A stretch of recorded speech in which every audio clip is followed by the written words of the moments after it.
Baruchim Habayim. Welcome everyone to a special edition of All Parsha on Parshas Vayakhel. This week is Vayakhel Pekudei. We're going to be focusing on two Rambans on Vayakhel, citing yet a third, and then concluding with the concluding statements of the Ramban on Sefer Shemais at the end of Parshas Pekudei. Here we have, in Perek Lamed Hey, Pasuk Chaf Aleph, a very unusual expression. We encounter this for the first time because until now, when we spoke about those who were involved in donating to the Mishkan, they were called Nediv Libai, Nodva Ruchai, Chacham Lev. Those are the descriptions used until now. And now we come to Perek Lamed Hey, Pasuk Chaf Aleph, Vayavayu Kol Ish Asher Nisa'ai Libai. And now every man whose heart carried him, whose heart inspired him.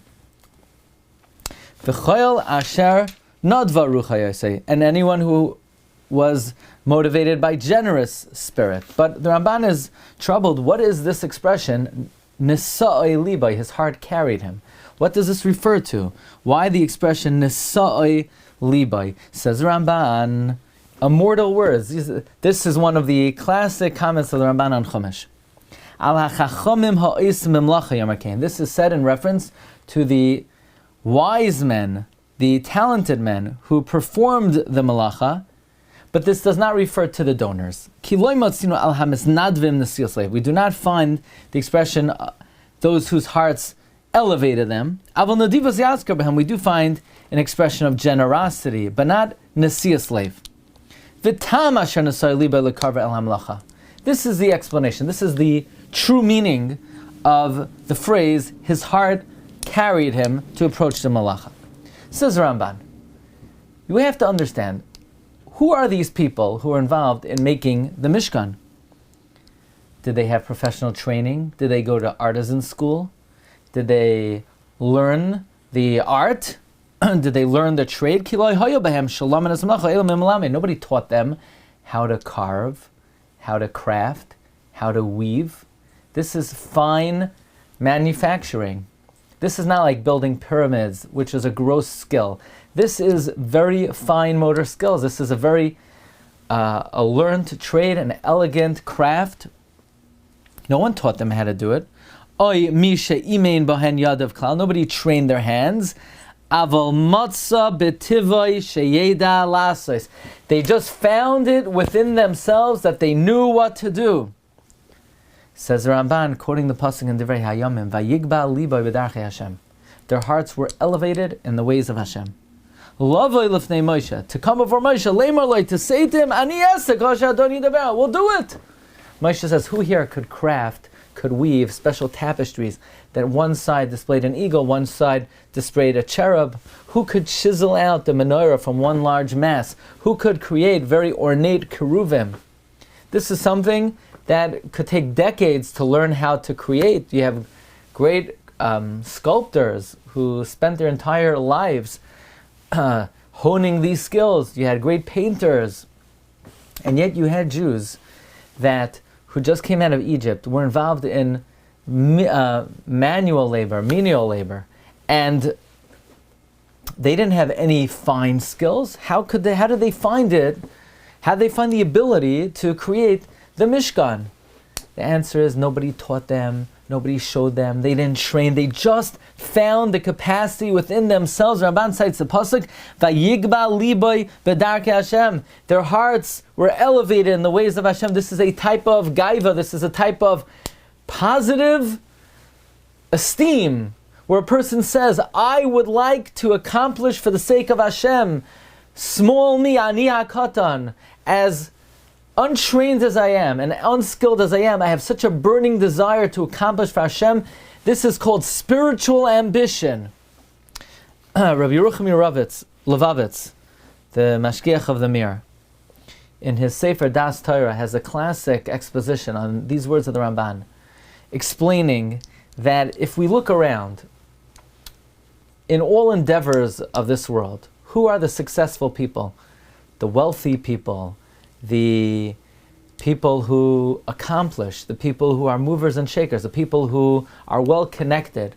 Says Rabbi Yerucham, the key, the central ingredient in success, in going places in this world, it's not intellect. It's not social ability.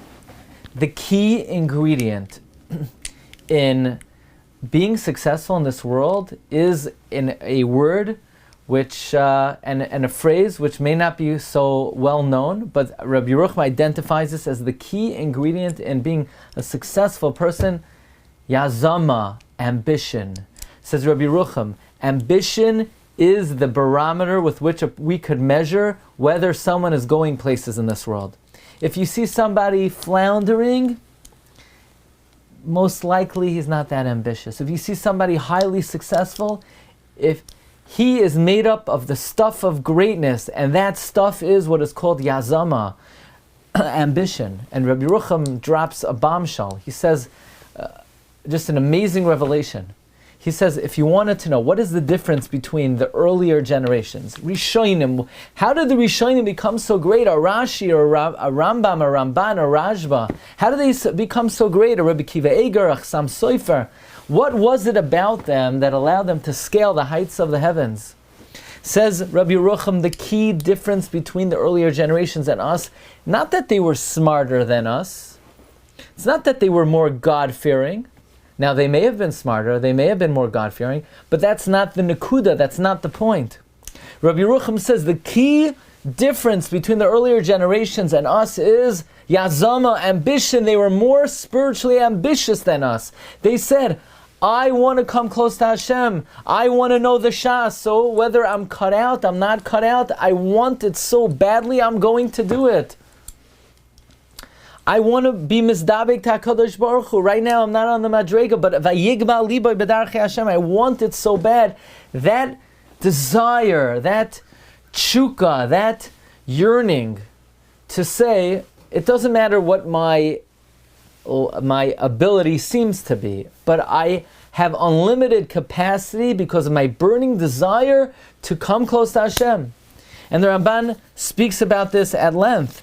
Earlier on in Parshas Kisisa, in Parak Lamed Aleph Pasuk Beis, Re'ei karasi b'shem, see I have proclaimed Betzalel by name. Why, as the introduction to Betzalel, this chief architect of the Mishkan, does Rebbeinu Shalom say, see I have proclaimed by name? And the Ramban explains, the Jewish people were crushed by backbreaking labor, bricks, cement. Nobody trained them how to craft silver, gold, fine tapestries. They never studied it, they never were taught it.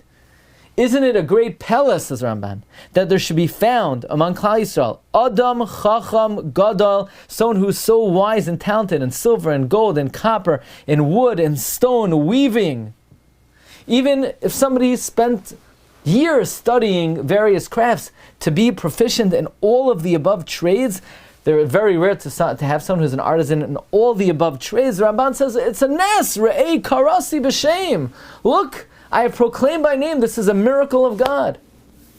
But the underlying mechanism behind this miracle is Rebbeinu Shalom has created a way that a human being could tap into the unlimited capacity that's endowed into our divine souls. Every person's neshama is a entity of the divine. It's a chelek elakam mimal. It's a piece of the Rebbeinu Shalom kaviyachal, as if to say, which means we have endless ability, infinite talent. And even if you were never taught and trained, but a person could say, I want it so bad, I'm going to tap into the reservoir of ability and talent that lays within me and bring out latent and dormant ability, and I could conquer the world. I could accomplish anything. Vayavayu kol ish asher nesa'ei libay. This is a midah of nesias leiv. You could look at the shelf, you could look at the shas, and you could say, look, I'm not a great reader, my understanding is weak, but I want to know the Torah of Hashem, and that feeling could propel a person to godless b'Torah, greatness in Torah learning. Let's move on now to one more offering in the Ramban, Parak Lamed Hey, Pasuk Chaf Beis. Vayavayu ha'anoshim al anoshim. The men came with the women, kol nediv lev, every generous-hearted person. Heviu, they brought chach. Chach is a type of jewelry, a bracelet, the nezem, a nose ring, the tabas, a regular ring, the chumaz, and Rashi says chumaz was a ornament worn in the makam of erva. It's interesting, the Ramban Later on in the Parsha, in Perek Lamed Ches, Pasuk Ches, discusses the fact that Moshe was disgusted when the women brought the mirrors to donate, to make the kiyar. Moshe says, this is ma'os, it's disgusting. You use that for vanity, for a vain purpose, to beautify yourself. And the Ramban asks a very strong question there. The Ramban says that Moshe wasn't disgusted by the chumaz. The chumaz is an ornament that literally lays on the makam erva. Isn't that more ma'os? And the Ramban says that, yes, maybe inherently it is a davar ma'os. However, it got mixed up among the other ornaments, and ultimately everything was melted down, and they didn't make one kli specifically from the chumaz, so it sort of, it was able to mix together with other offerings. However, the mirrors were the sole items being used to construct the laver, the kiyar, and therefore Moshe says that was a davar ma'as. So that's also an interesting question and answer brought by the Ramban later in the Parsha. But here the Ramban is troubled to explain the beginning of the pasuk. Perek Lamed Hey Pasuk Chaf Beis talks about the men came with the women, and then it says all the generous-hearted people, and then it says V'chol ish asher heinif tenufas zahav, and every man that waved the waving of gold l'Hashem. So when it comes to the offering of gold, it calls it a waving. Also, the end of the pasuk says ish. Does that imply that earlier on in the pasuk, nediv leiv refers to the women?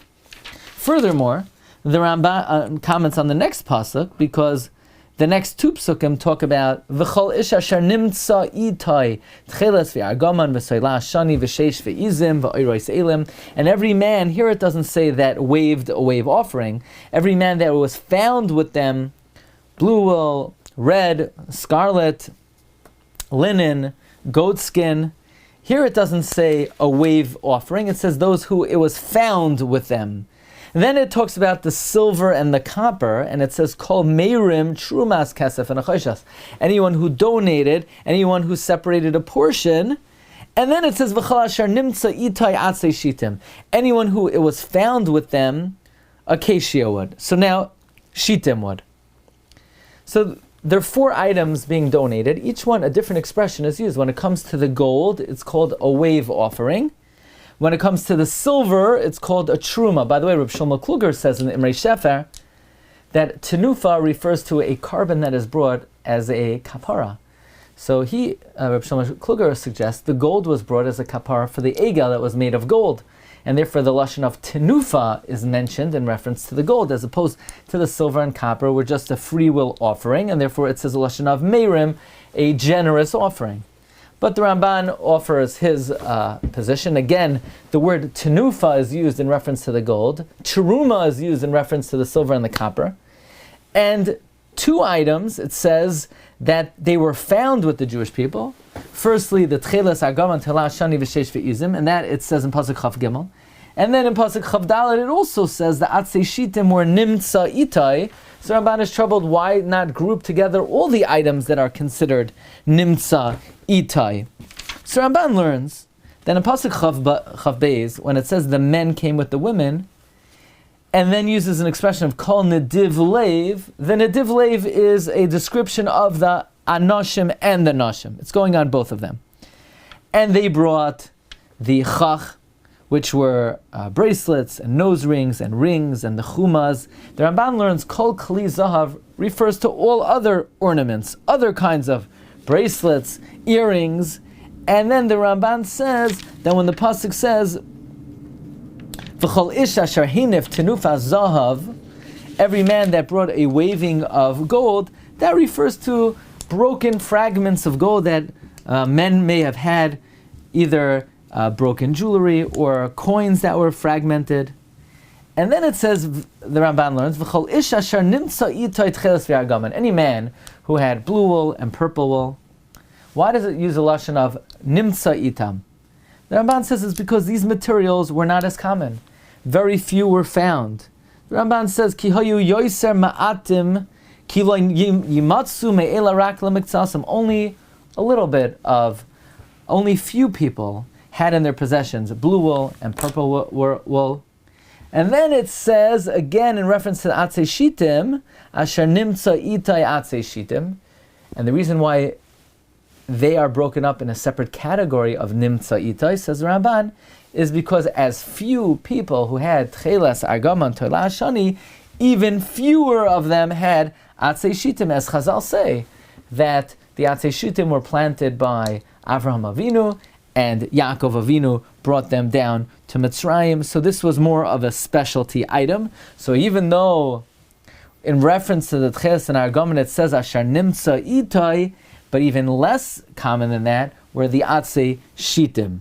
Now, says Ramban, regarding the silver and the copper, he says, Ki l'roiv ha'anoshim ha'ya kesef u'nechoishes ben matbeis v'kelim. Most men had silver and copper in coin or in vessels, but they're not mentioned in reference to the gold, which was donated earlier. Says Ramban, the reason for that is the gold women had jewelry made out of gold, and therefore in terms of the donations of gold, it says noshim, anoshim v'noshim, and in that reference it says asher hinif, because since the gold was the most valuable, so it's typical for a donator of gold to waive the offering. In other words, check out what I got. I have the goods. I have the gold. Or the recipient may, give it a little shake. In other words, we struck it big. So the Ramban is learning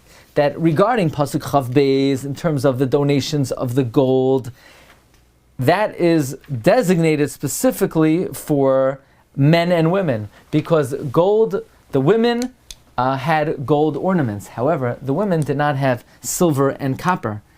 Their jewelry was only made out of gold. However, the men, the Ramban learns, had silver and copper, and they are designated for a separate pasuk called Meirim, Trumas Kesef, Unechoishes, Heviu. So in other words, the Ramban says like this, V'amar, v'chol ish asher nimtza itai, those were not as common. And then it specifies the cedar wood, because that was even more rare. Says Ramban, most men had silver and copper in their coins. But the silver and the copper were not mentioned earlier. Because there the women are mentioned, and the women don't have silver and copper. Referring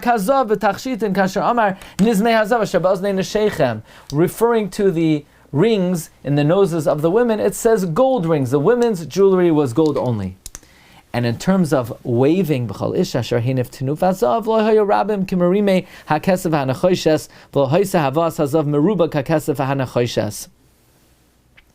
so regarding the waving of the gold, not as many people had deposits of that as those who brought silver and copper.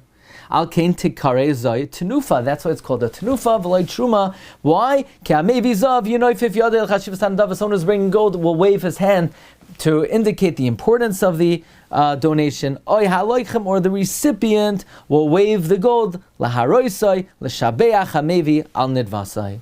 So this explains why tenufa is used in reference to gold. More common was silver and copper, and that is called truma, and that is not mentioned earlier because in reference to the gold, that was brought by both the men and the women. So this explains the four nuances of difference. Number one, by the gold. Number two, by the different colors of wool and linen. Number three, referring to the copper and the silver. And number four, regarding the shittim wood. Let us conclude by reading the Ramban's beautiful conclusion to Sefer Shemais at the end of Parshas Pekudei in many versions. This is the Ramban's summary and concluding remarks of Parshas Pekudei. Says Ramban, V'nei nishlam Sefer HaGeula. As we mentioned, Ramban dubs Shemais the book of redemption. Asher Hashem Elokei Yisrael Bavai. That Hashem, the God of Israel, came in it. In other words, the Rebbeinu Shalom appeared to Klal Yisrael in this book. Livnei Yisrael Am Karoivai. Haishir Miad Saina. He saved us from our enemy, from Mitzrayim, from Amalek. Ugala Miad Oivai. He redeemed us from our oyev, which is a more intense enemy, ve'elav yavai ba'alfei shinan v'rechev ribai, and to him, to the Jewish people, he came with thousands of chariots and myriads of angels, lasis loy Torahs emes, to give the Jewish people the true Torah, lahanchel yesh es oyavai, to bequeath the yesh, the 310 worlds, to the one he loved. Banoi vana beis savul, he built a dwelling place, lishkoin shchinasei al kruvai, to reside his divine presence on the cherub, umikdash la mikdash, in a sanctuary for the temple, shahamelech ben masibai, that the king would participate in his arena of rejoicing. Ubarach Hashem achafet shloim abdai. The Ramban now offers personal words. He says, "Blessed is Hashem, who desires the peace of his servant, asher ad hina azarai lavai." That until now, the Rebbe Hashem has helped his servant come, hamachadesh ne'urav b'sevai, to renew youthful quality in his old age. The Ramban is saying that in his old age, Rebbe Hashem renewed his strength. Hamazbiya b'sayra sayra avai. Hashem satiated with his Torah his hunger, referring, the Ramban saying, to his own hunger. Vayenikeo dvash v'chalavai. He gave him to suckle the honey and the milk of his Torah. Ki hechen kalavavai. The Ramban says, because I dedicated and prepared my whole heart for the service of Hashem. V'lishma yivarich bakrei ve'ervai. And to his name, he blesses every morning and every evening. Baruch she'achalnu mishalai. Blessed is he who we eat from his possession, from his bounty, v'chayenu b'tuvai, and we live in his goodness. Baruch diyahav chila la'avdei baramasei. Blessed is he who gives strength to his servant, the son of his maidservant. Baruch hanoisen layoyev kayach. Blessed is he who gives strength to the weary, ula'in oinim, and to one without energy, atzma yarbe, he gives great power. So Ramban thanks Rebbe Hashem for invigorating him with the strength necessary to apply oneself to the learning of Torah. May we all be zoicha to the blessings upon the conclusion of a Sefer and Chumash. I wish everyone chazak, v'nis chazek.